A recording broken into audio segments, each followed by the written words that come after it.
Bien, nous n'avons pas rattrapé notre retard, désolé. Je laisse la parole à Jacques Sago. Je ne vais pas décliner l'ensemble de ces titres, ils sont écrits au moins en partie, mais l'inspecteur d'académie ce matin évoquait nos 25 années de connaissance, d'amitié. Jacques, ça fait un peu plus, puisque nous nous connaissons depuis 1980. Voilà. Bon, voilà, écoute, merci. Tu ne m'as pas dit de me presser, mais je vais essayer de me presser au maximum. Hein, voilà. Bon, donc, je suis un ancien professeur du CNEFEI et formateur à l'INSHEA, mais je ne suis plus. Et contrairement à ce qui est écrit là, je suis par contre chercheur associé à l'équipe TIM, un laboratoire de mathématiques, d'informatique, à Paris 8, voilà, où je développe actuellement un outil pour adultes dyslexiques. Voilà. Alors, je voudrais faire un constat avec vous. L'école est actuellement en tension. En tension sur 3 points, 3 facteurs. L'éthique, il est effectivement impossible maintenant de ne plus de faire comme on faisait avant. Et alors, évidemment, l'école d'aujourd'hui n'est pas inclusive, ça n'est pas vrai, mais c'est un projet, et dans quelques années, j'espère que nous serons en chemin vers l'inclusion. Donc, il faut prendre maintenant la singularité des élèves et transformer l'école. C'est ça le problème. Le deuxième facteur très important, ce sont les neurosciences. Il faut prendre en compte les découvertes qui ont été faites déjà depuis presque une 50aine d'années sur le fonctionnement du cerveau. Le cerveau n'est plus cette boîte noire dont on ignorait pratiquement tout.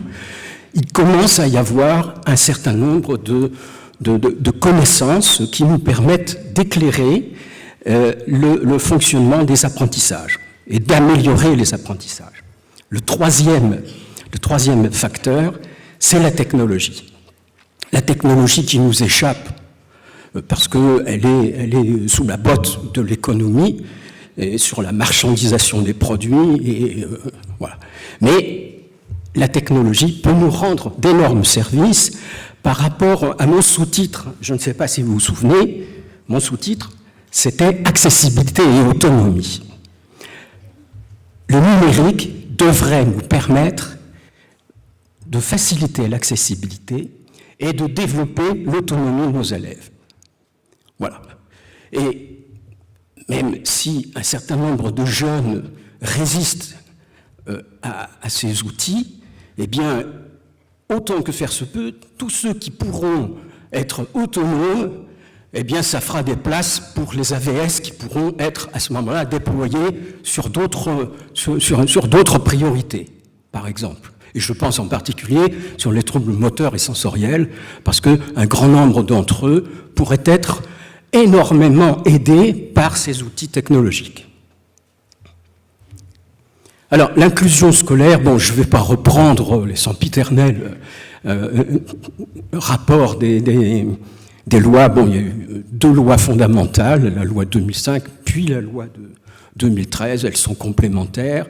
La deuxième complète la première. À partir du bilan de la première, on s'est rendu compte qu'il y avait un certain nombre de choses qui n'allaient pas, et le gouvernement, enfin l'État plutôt, a essayé de remédier à cette affaire.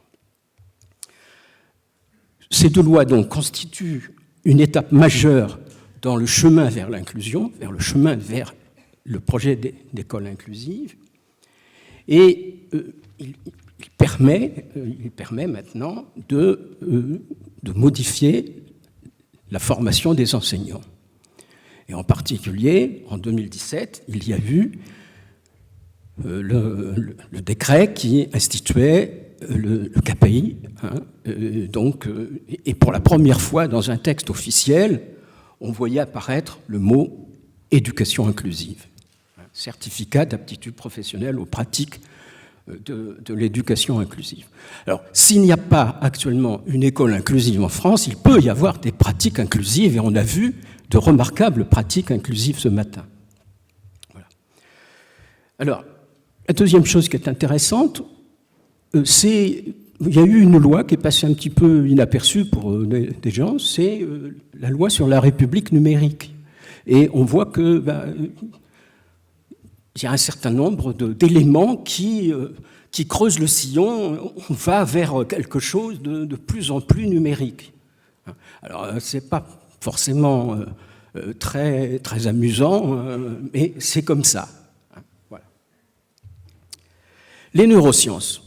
Bon, comme je l'ai dit, il y a eu des progrès fabuleux. Dans le cadre de la classe, les élèves mobilisent à tout instant les 7 fonctions cognitives supérieures, à tout moment. Le langage, le visio-spatial, les praxies, les gnosies, les mémoires, l'attention, les fonctions exécutives, qui sont par essence les fonctions d'adaptation. Voilà. Les fonctions de planification, d'inhibition, d'anticipation, la flexibilité mentale, tout ça c'est fondamental et c'est à tout instant, c'est mobilisé dans le cadre de l'école. Les particularités du travail cognitif, bon, je ne peux pas insister là-dessus, mais globalement, il est épuisant. Voilà. Ça épuise le travail. Il n'y a pas que le travail physique, le travail cognitif, ça épuise. Voilà. Et donc, c'est un peu normal de voir, alors ça épuise parce qu'il y a des limitations de la ressource attentionnelle. Il y a plein de choses, en fait, qu'on a découvert. Au niveau du cerveau, le cerveau est capable d'avoir une certaine cécité intentionnelle. Quand il est focalisé sur quelque chose, il voit pas un certain nombre de choses. Il y a plein de choses comme ça. Voilà. Ce qui est important, c'est il existe 4 piliers qui ont été remarqués par Stanislas Dehaene, ce grand neuropsychologue, professeur à l'école, au Collège de France. Stanislas Dehaene remarque qu'il précise qu'il y a 4 grands piliers pour l'apprentissage: l'attention, l'engagement actif, c'est-à-dire il faut pour développer l'engagement actif, il faut développer la motivation, et puis apprendre à apprendre aujourd'hui. Le retour d'information, et justement ce qui est intéressant, le retour d'information immédiat, le plus rapidement possible. Ce qui est intéressant, c'est que le numérique permet pratiquement d'avoir un retour immédiat sur ce que l'on fait. Voilà. Et la consolidation, parce que la consolidation permet justement l'automatisation des praxis, et donc le développement des praxis. Voilà.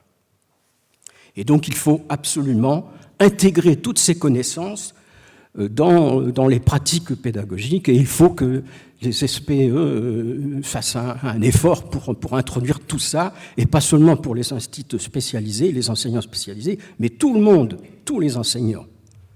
Voilà. Les technologies, elles font débat en ce moment. Il y a un certain nombre de gens, des gens très respectables, Michel Serres, par exemple, qui a écrit Petite Poussette. Michel Serres, je le trouve un petit peu enthousiaste, peut-être un petit peu trop enthousiaste, quand il dit que finalement, bientôt ces jeunes n'auront plus besoin d'aller à l'école puisque le savoir est là. Alors quand il dit le savoir, moi je préférerais dire les connaissances sont là, parce que le savoir, c'est pas tout à fait ça. Devant eux, objectifs collectés, bon, vous n'avez qu'à regarder 10 fois contrôlé, mon œil, tiens, Internet, rien n'est contrôlé. Donc, voilà. Alors, tout le monde n'est pas de cet avis, moi en particulier, mais beaucoup d'autres personnes, à tel point qu'il y a Nicolas Kerr qui a écrit, finalement, qu'Internet rend bête. Voilà. On peut devenir bête avec ces outils-là. Voilà. Donc, il faut en fait mettre en place une transmission délibérée. Le problème, c'est ça, c'est transmettre ou apprendre. Et vous regarderez mon document tranquillement, il y a un excellent livre qui est sorti il y a quelques années, qui s'appelle « Transmettre et apprendre » et qui pose le problème.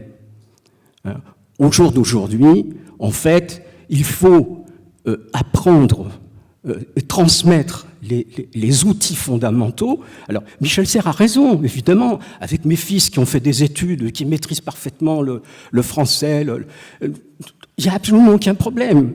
Mais ces pauvres gamins qui ont des difficultés, qui ne maîtrisent pas ces outils, ces instruments de communication, c'est pas avec ces outils-là qu'ils vont pouvoir apprendre vraiment. Donc, ça fait débat. Les technologies, ça fait débat. Et alors, le paradoxe, c'est que Internet permet de développer de façon extraordinaire l'accès à l'écrit. Mais si on n'a pas les bases pour travailler l'écrit, pour maîtriser l'écrit, c'est une catastrophe. Voilà.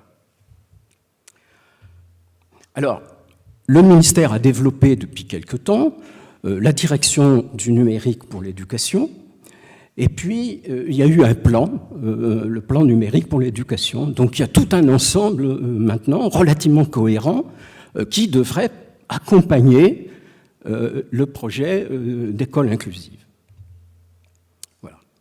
Alors, bon, je reprends un petit peu ces idées. Il existe plusieurs oppositions. Il ne faut pas confondre l'école et la vie. D'ailleurs, c'est si vrai que certaines personnes parlent de l'école de la vie. Si l'école de la vie permettait de faire tout, on n'aurait pas besoin de créer l'école. L'école, c'est quelque chose qui doit être sanctuarisé. Voilà. En tout cas, je le pense. Bon. L'enfant et l'adulte. L'enfant n'est pas un adulte en miniature. Il y a un temps de maturation. Donc, il ne faut pas le confondre. Il ne faut pas confondre le travail et le divertissement. Moi, j'ai rarement confondu, et surtout quand j'étais confronté à des difficultés scolaires, je trouvais que ce n'est pas du tout divertissant. Et puis, je m'oppose à apprendre par le jeu. Enfin, bon, on peut effectivement rendre les apprentissages un petit peu plus ludiques, plus motivants, mais il y a un temps d'apprentissage et puis un temps pour jouer. Et moi, en tant que père de 3 garçons, j'ai suffisamment rappelé à mes fils qu'il y avait un moment où il fallait couper la télé, couper la chaîne, et qu'on ne pouvait pas faire 50 trucs en même temps. Et puis le réel et le virtuel, parce que le virtuel, ces outils informatiques vous plongent dans un monde virtuel qui peut être très intéressant, mais c'est un monde différent. Le réel, c'est différent. Voilà. Bon, je n'insiste pas trop là-dessus. Je vous laisse réfléchir là-dessus. Il y a beaucoup de choses, et je donne dans mon diaporama à la fin des tas d'ouvrages que vous pourriez lire qui me semblent très intéressants. Alors, on voit que finalement, le numérique qui permet de prendre en compte un petit peu tout ça, de prendre à la fois l'éthique, les neurosciences et puis les technologies, évidemment, permet finalement devrait permettre de développer ce projet d'école inclusive. Voilà. Pour plusieurs raisons que je ne développe pas.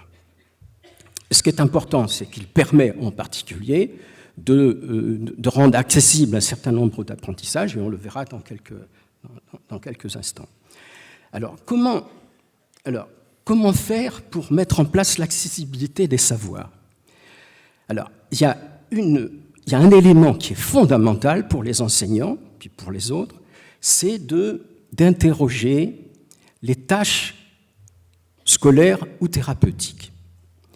Lorsqu'on observe un élève qui fait quelque chose, on se rend compte en fait que dans une tâche, il y a une partie centrale et une partie périphérique.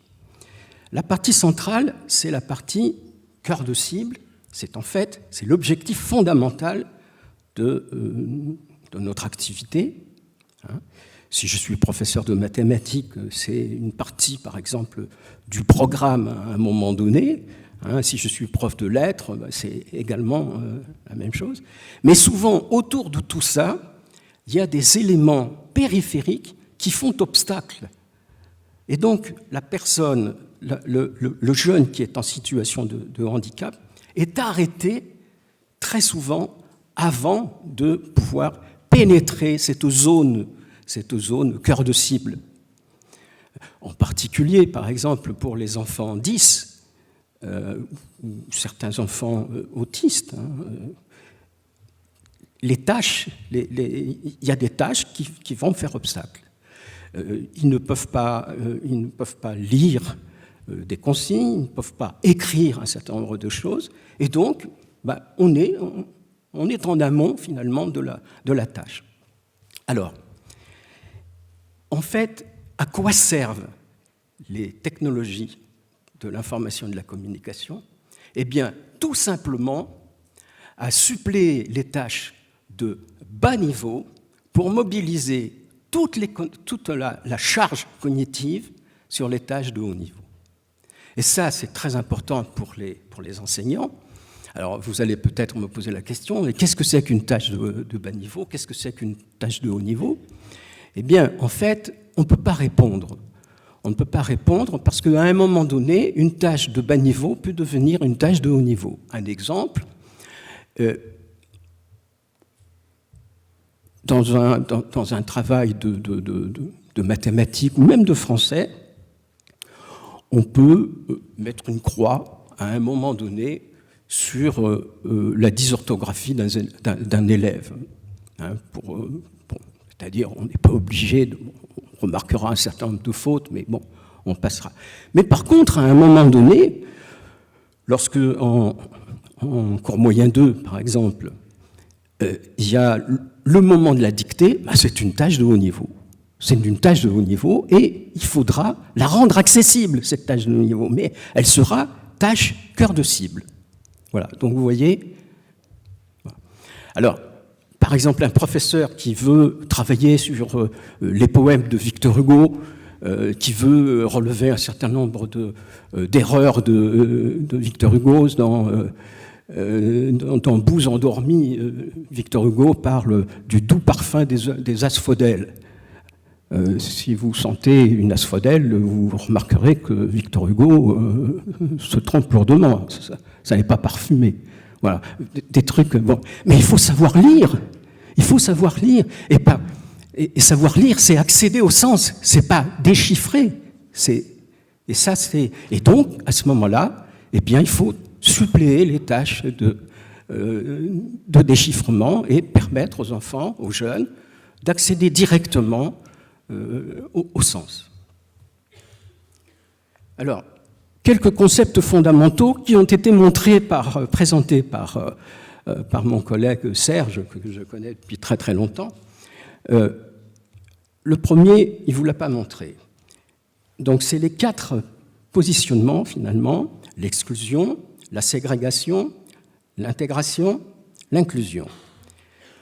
Vous allez me dire, l'exclusion, vous exagérez. Il n'y a pas d'enfants exclus. Si, un certain nombre d'enfants étaient encore exclus il n'y a pas longtemps de l'école, les enfants autistes et puis les enfants polyhandicapés, par exemple.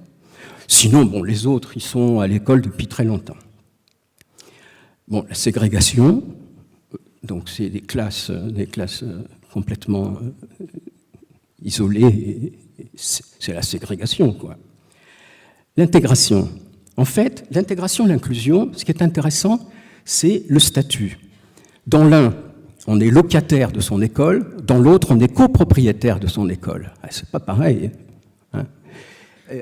L'intégration, on est locataire. L'école ne nous appartient pas tout à fait. On est accepté à condition de s'adapter. Dans l'inclusion, les enfants sont copropriétaires. Donc, ils ont le droit, exactement, des droits égaux. Voilà. Donc ça me semble important. Le reste, cette image également est amusante, elle est intéressante. Bon,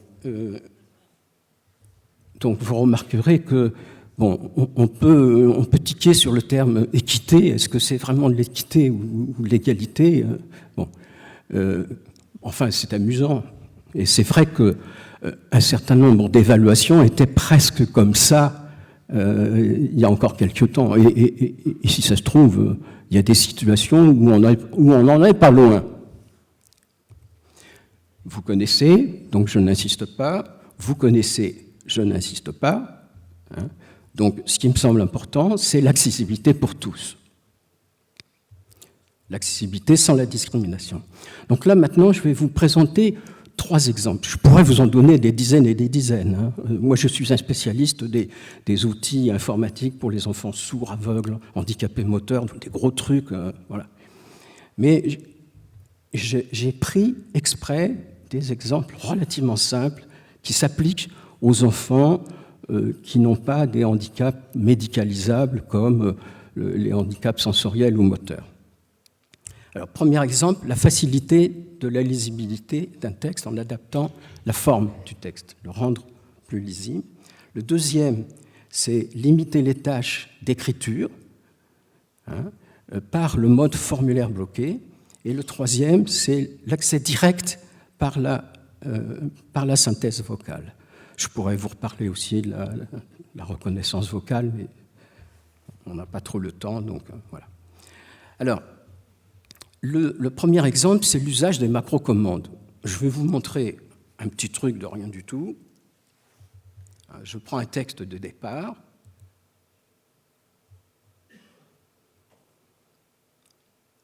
Voilà. Je m'en vais chercher dans le développeur de Word qui existe dans tous les systèmes de traitement de texte une macro. Et donc, j'ai fait une petite macro. Attendez, j'ai oublié une petite chose. Pardon. Je sélectionne mon texte. Je peux sélectionner une partie du texte, mais là, je sélectionne tout. Et je lance une macro. Je prends la macro Jack. Je l'exécute. Et en un instant, j'ai une autre présentation. Je pourrais faire, en enchaînant des macros, je pourrais faire des tas de choses comme ça directement. Et même, si je le voulais, je pourrais créer, pour chacun de mes élèves présentant des difficultés au niveau de la lecture et nécessitant un confort de lisibilité, je pourrais créer des modèles. Je leur donnerais un texte et ils lanceraient leur modèle et ils recevraient le texte selon leur modèle. Alors, je vous montre qu'on peut enchaîner des macros. Voilà. Là, c'est une... pardon, j'ai encore...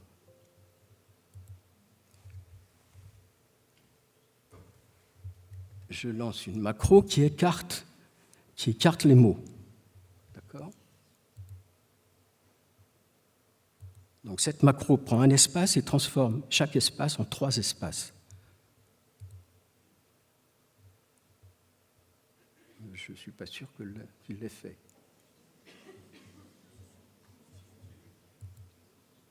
Non, je ne crois pas. Il l'a fait ? Ah bon, tant mieux. Ah oui. Bon. OK. Bon, donc vous voyez qu'on a la possibilité très très facilement de rendre lisible un document par l'intermédiaire de macro-commandes. Et il existe déjà tout près le ruban Word du cartable fantastique l'offre, et tout à l'heure vous verrez, il y a la possibilité de faire des oppositions syllabiques avec des changements de couleur. Voilà. Ceci devrait être appris dans la formation initiale de tous les enseignants. Deuxième exemple, limiter les tâches d'écriture. Donc, vous vous souvenez de ce que je vous ai dit, il faut suppléer les tâches de bas niveau. L'acte graphomoteur est une tâche de bas niveau très souvent et qui fait obstacle à la réflexion. Alors, je vous montre une dictée traitée en mode formulaire bloqué. Monsieur le principal, ça, je ne sais pas si au collège vos profs le font, mais ça, il faut vraiment qu'ils le découvrent, ce truc-là. Voilà. Voilà un texte. Il est en mode formulaire. Je veux écrire dessus. Vous voyez? Mais je ne peux pas. Je ne peux pas parce qu'il est en mode formulaire et seules les zones où il y a des masques de saisie permettent. Voilà. Donc ce texte-là qui est en haut, eh bien, je vais le dicter à mes élèves qui peuvent écrire et qui doivent écrire parce que ça leur fera du bien. Et ils vont devoir à ce moment-là réfléchir à chaque mot.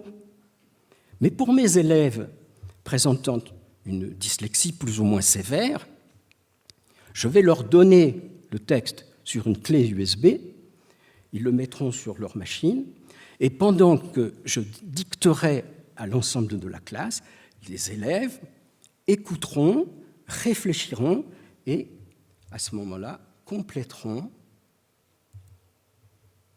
les terminaisons, des tas de choses. Et puis, de temps en temps, eh bien, ça sera le contrat entre eux et moi. Et j'étais instituteur, hein, comme Serge, il y a très très longtemps. Il y a 40 ans, j'étais instituteur. Et à ce moment-là, eh bien, les mots réguliers, les adverbes, par exemple, eh bien, ils en apprendront 2 ou 3 chaque semaine. Et puis, au bout du compte, ils en sauront quelques-uns. Voilà. Vous avez compris? Donc, je n'insiste pas. Alors, on a la possibilité, j'ai été aussi professeur de SVT. On peut légender des figures. Voilà. Donc, on peut mettre au-dessus d'une image, on peut mettre un mode formulaire bloqué. Et à ce moment-là, alors, on a ici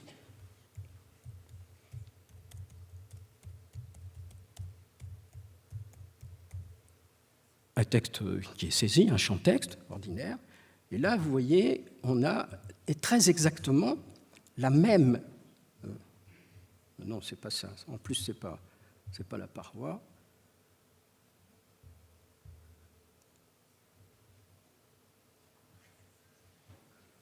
Attendez. Je vois pas bien en plus. Ce sont les veines. Bon, ça fait rien. Je vais vous montrer. Ça, c'est l'artère aorte. Ça, c'est l'artère pulmonaire. Bon, etc., etc. Donc, sur un exemple, un prof de technologie peut utiliser cette technique. C'est vraiment très, très, très commode. Voilà. Et ça devrait être diffusé très, très largement.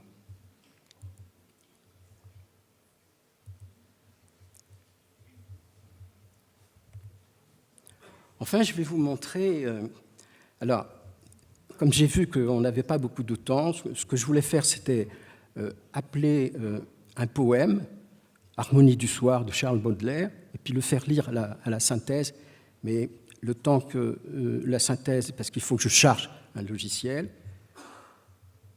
Vous voyez, en fait, j'ai une clé qui est sur mon ordinateur, dans lequel il y a tout un ensemble de logiciels tout prêts. Mais il faut que je les charge, ça prend du temps. Donc, comme on n'a pas le temps, je vais vous montrer un petit film. Alors, cette clé, la voilà. Hein. Alors, à l'intérieur de cette clé, il y a plusieurs logiciels. Certains sont payants, certains sont gratuits. Voilà. C'est une clé formidable parce que ce qui est très intéressant, c'est que les logiciels sont installés sur la clé et donc vous prenez cette clé et vous le mettez sur différents ordinateurs et vous avez toujours vos outils à votre disposition. Donc là, c'est très très pratique. Alors je vous montre un petit film et puis ça sera fini. Avec la fonction cible magique, vous avez le son là ? L'apparence de tous les textes. Ici dans LibreOffice, il suffit de déplacer cette cible magique dans le texte.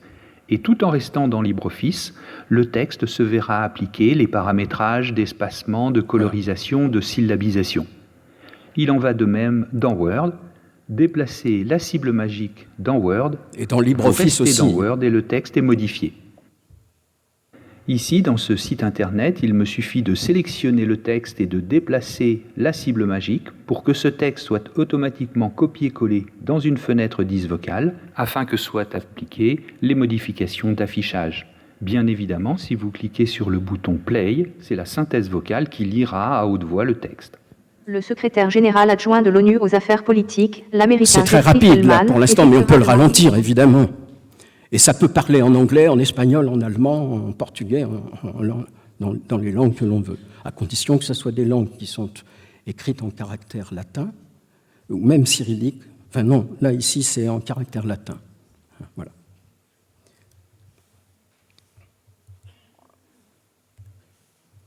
Les limites. Alors, il existe des limites.